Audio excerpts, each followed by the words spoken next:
In the vast, timeless landscapes of the Indian subcontinent, a story of immense scale has unfolded over millennia. Long before modern borders were drawn, India was a land of mighty kingdoms and glorious empires, a cradle of civilization where human ingenuity and ambition reached astonishing heights. It is a story written not just in stone and scripture, but in the very soul of the people and the land itself. We journey back in time to witness the rise and fall of colossal powers, each leaving an indelible mark on the tapestry of history. From the sun-drenched southern coasts to the formidable northern plains, these realms were more than just political entities.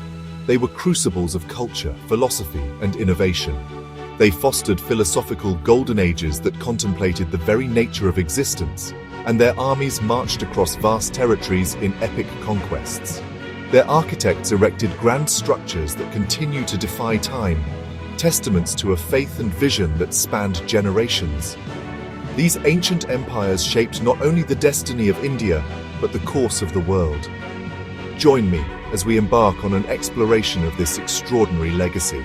We will uncover the stories of emperors and artisans, of trade routes that connected continents, and of ideas that transformed societies. We will see how these foundations, laid thousands of years ago, continue to support the vibrant, complex, and magnificent structure of modern India. Here are the top 10 greatest ancient Indian empires. Our journey begins in the lush, verdant lands of the south, a region caressed by the warm waters of the Arabian Sea. Here, along the Malabar coast, a remarkable maritime power, the Chera Dynasty, arose. Flourishing in what is now modern Kerala and parts of Tamil Nadu, their story is one of intimate connection with the ocean. They were masters of the monsoon winds, harnessing these predictable gales to build a thriving trade network that stretched across the seas, linking the subcontinent with the distant might of the Roman Empire. Their ports, such as the legendary Mauryas, became bustling hubs of international commerce, a meeting point of cultures and commodities. The wealth that flowed into their kingdom from the trade of spices, particularly black pepper, the coveted black gold, gems, and ivory, was immense. But the Cheras were more than just shrewd merchants. This prosperity allowed them to become patrons of a burgeoning culture. They fostered the growth of early Dravidian society, nurturing its unique identity and traditions.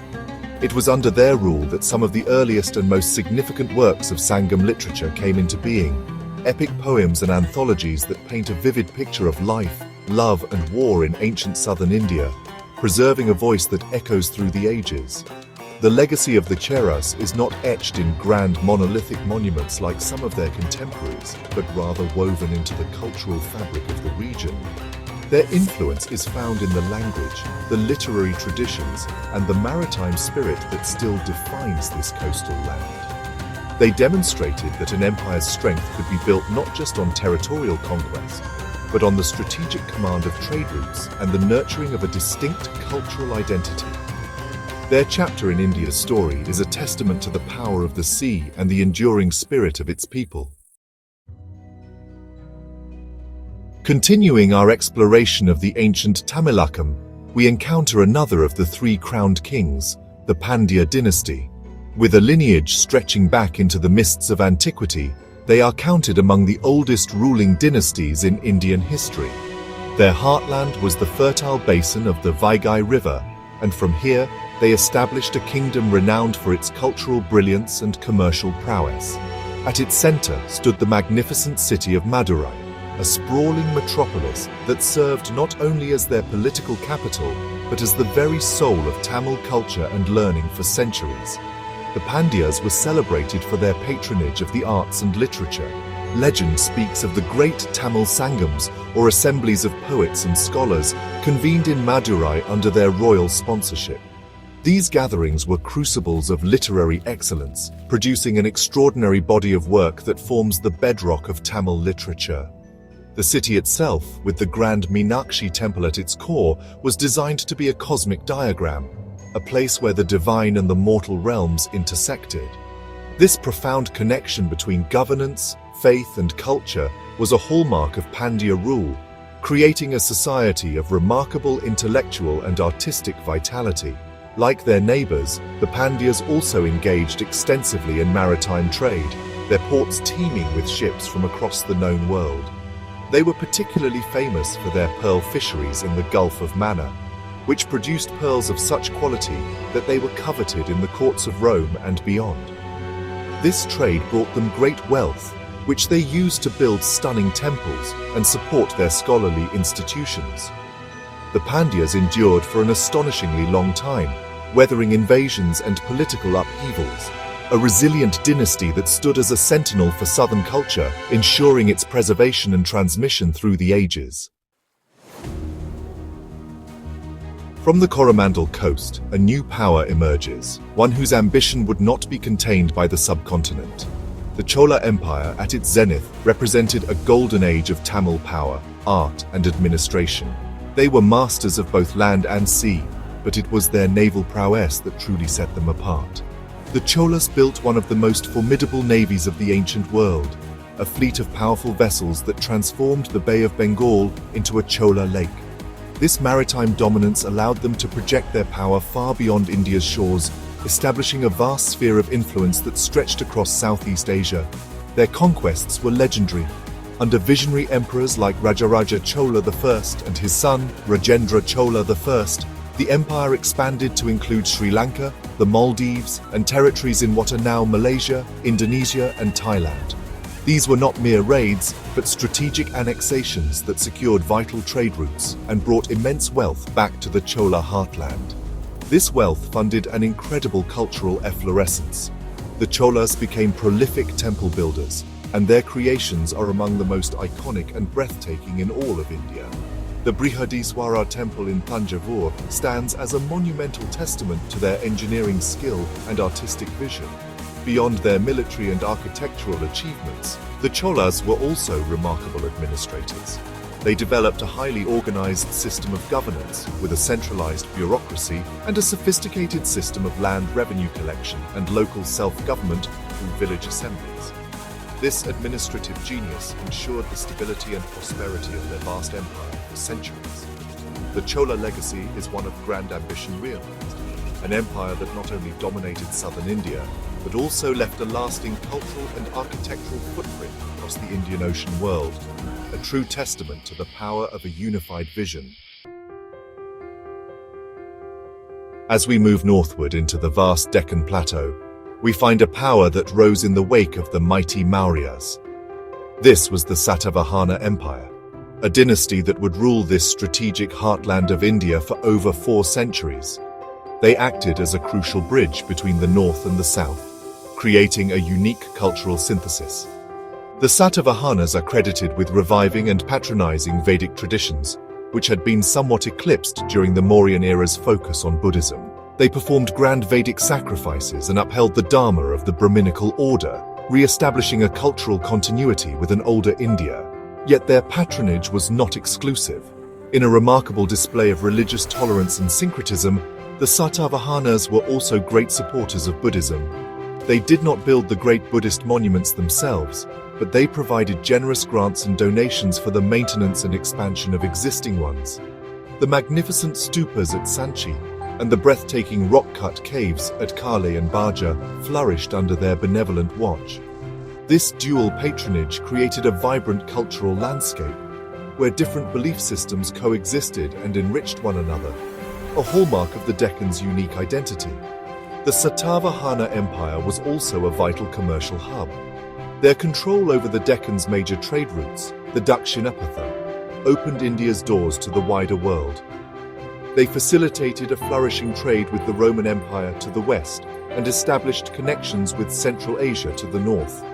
This economic prosperity is evident in their distinctive coinage, which often bore the images of ships, a clear indication of their maritime trading interests.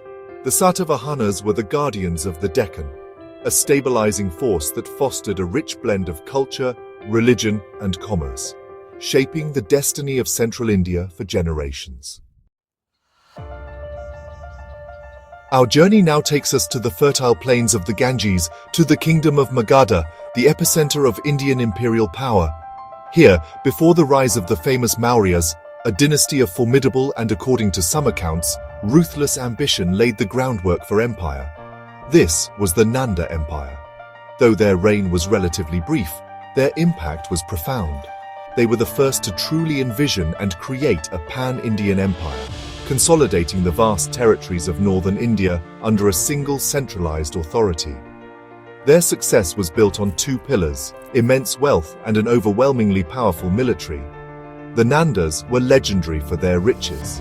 Ancient texts speak of their overflowing treasury, amassed through a systematic and efficient system of taxation that tapped into the immense agricultural and commercial wealth of the Gangetic Plain. They are said to have been so wealthy that they measured their gold in vast quantities. This fortune allowed them to fund and maintain one of the largest standing armies the world had yet seen. Greek and Roman historians, writing of Alexander the Great's encounter at India's borders, described the Nanda army with a sense of awe, speaking of hundreds of thousands of infantry, tens of thousands of cavalry, and thousands of fearsome war elephants. This military machine, backed by seemingly limitless resources, made the Nandas an unstoppable force in their time. They crushed rival kingdoms and extended their dominion from Bengal in the east to the Punjab in the west. However, their rule was said to be unpopular, and their immense power created the very conditions for their downfall. It was this vast, centralized and wealthy kingdom that a brilliant young strategist named Chandragupta Maurya, guided by the cunning Chanukya, retired. The Nandas built the stage, but it was the Mauryas who would perform the grandest act, overthrowing the old dynasty to start a new, even more glorious imperial era. Returning to the Deccan Plateau, we witness the rise of a dynasty whose name would become synonymous with a new and revolutionary style of architecture. The Chalukya Empire, ruling from their capitals at Badami, Aihole, and Patadakal, held sway over a vast swathe of central and southern India for several centuries. Their era was one of constant struggle for supremacy with the Pallavas of the south and the Rashtrakutas, who would eventually succeed them. But through this turmoil, they forged a unique and enduring cultural identity. Their greatest legacy is carved directly into the living rock of the Deccan landscape. The Chalukyas were true pioneers of structural temple architecture in southern India. At Aihole, often called the cradle of Indian temple architecture, they experimented with different styles, creating a laboratory of sacred design. It was here that they began to move away from simply carving caves out of cliffs to constructing freestanding stone temples. This evolution reached its magnificent culmination at Patadakal, a UNESCO World Heritage Site where the northern Nagara and southern Dravida styles of temple architecture stand side by side, a testament to the Chalukyas' role as a cultural bridge between different regions of India. Their influence extended beyond stone and mortar. The Chalukyas were patrons of literature, and their reign saw the flourishing of both Sanskrit and the emerging Kannada language. Their administrative systems and military organization set a template for future kingdoms in the Deccan. Even after their main line fell, their name lived on through successor branches like the Eastern and Western Chalukyas, who continued to shape the political and cultural landscape for centuries more. The Chalukya story is one of innovation and resilience, a dynasty that literally built the foundations of a new architectural language, leaving behind a legacy that continues to inspire awe. From the heart of the Deccan, a new imperial power arises, a dynasty that would not only dominate the subcontinent, but would also achieve one of the most astonishing architectural feats in human history. The Rashtrakuta Empire, at its peak, controlled a vast territory stretching from the Ganges and Yamuna River Valley in the north to Cape Comorin in the south. For nearly 2 centuries, they were the paramount power in India, engaging in a tripartite struggle for control of the northern heartland with the Pala and Pratihara empires. Their military might was legendary, and their influence was felt across the land. The Rashtrakutas were not only great warriors, but also enlightened patrons of art, architecture, and literature. They were tolerant of different faiths, supporting Jainism, Hinduism, and the remnant Buddhist communities within their realm. Their courts were home to brilliant scholars who wrote in Sanskrit, Kannada, and Apabhramsha, contributing significantly to the subcontinent's rich literary tapestry. This period saw the creation of great mathematical and philosophical works, fostering an environment of intellectual vibrancy that matched their political dominance. Their patronage created a cultural climate of extraordinary richness and diversity. But the crowning glory of the Rashtrakutas, their most enduring and awe-inspiring legacy, is the Kailasa temple at Ellora. This is not a structure that was built, but one that was excavated, liberated from the solid rock of a mountainside. An entire multi-storied temple complex, complete with courtyards, halls, massive sculptures, and intricate carvings, was hewn from a single piece of basalt. It is the world's largest monolithic sculpture, a breathtaking testament to human will, faith, and artistic genius. The Kailasa temple alone secures the Rashtrakutas' place in history as one of India's greatest empires, a dynasty that literally carved its name into a mountain. We now arrive at an era that is often described with a single shining phrase: the Golden Age of India. The Gupta Empire, which flourished from the early 4th to the late 6th century CE, ushered in a period of unprecedented peace, prosperity, and intellectual achievement. While their territorial extent may not have matched the Mauryas, their influence on culture, science, and the arts was arguably even more profound. Under a succession of brilliant rulers like Chandragupta I, Samudragupta, and Chandragupta II, the empire became a beacon of civilization, whose light would radiate across the world. This was an age of extraordinary discovery and innovation. Gupta mathematicians conceptualized the number 0 and developed the decimal system, a revolution in numerical notation that would form the basis of modern mathematics. Astronomers like Aryabhata accurately calculated the solar year, explained lunar and solar eclipses, and proposed that the Earth was a sphere rotating on its own axis.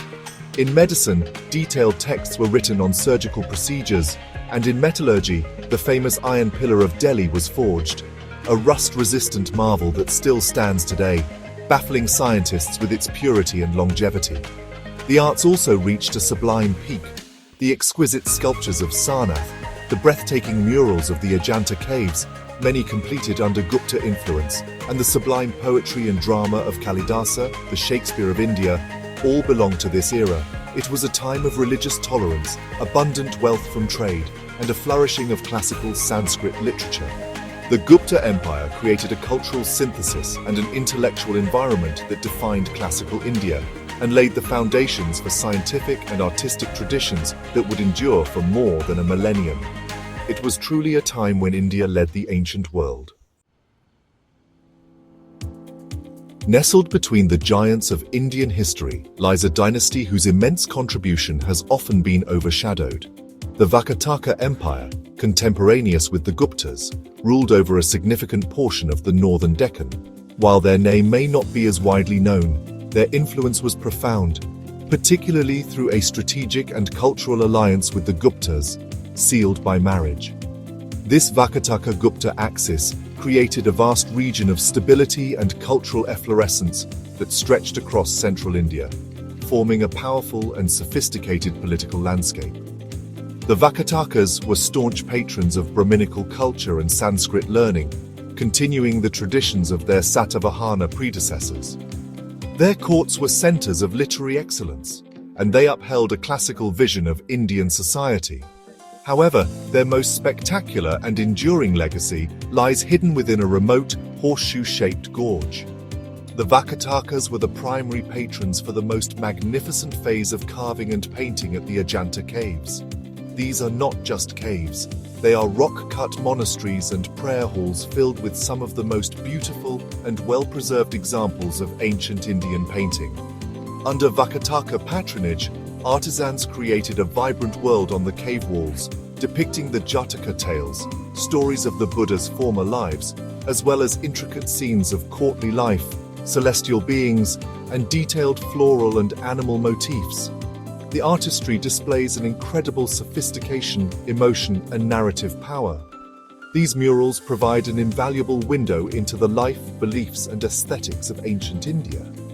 The Vakatakas, through their patronage of Ajanta, gifted the world a treasure of unparalleled artistic beauty, securing their place as one of the most significant, if underappreciated, empires in Indian history. Their power was not just in conquest, but in the creation of timeless beauty. Our journey culminates with the empire that, for the first time, forged the vast and diverse lands of India into a single, unified political entity. The Maurya Empire stands as the colossal achievement of ancient Indian statecraft. Founded by the visionary Chandragupta Maurya around 322 BCE, who seized power from the Nandas, it rapidly expanded to become one of the largest empires of its time. At its zenith under Chandragupta's grandson, Emperor Ashoka, it encompassed almost the entire Indian subcontinent, from the Himalayas in the north to the edges of the Tamil lands in the south, from Afghanistan in the west to Bengal in the east. The scale of the Mauryan state was unprecedented. It was managed by a highly sophisticated and centralized bureaucracy, meticulously described in the Arthashastra, a treatise attributed to Chandragupta's brilliant advisor, Chanukya. This complex administration oversaw everything from taxation and trade to espionage and infrastructure, including a vast network of roads that connected the empire.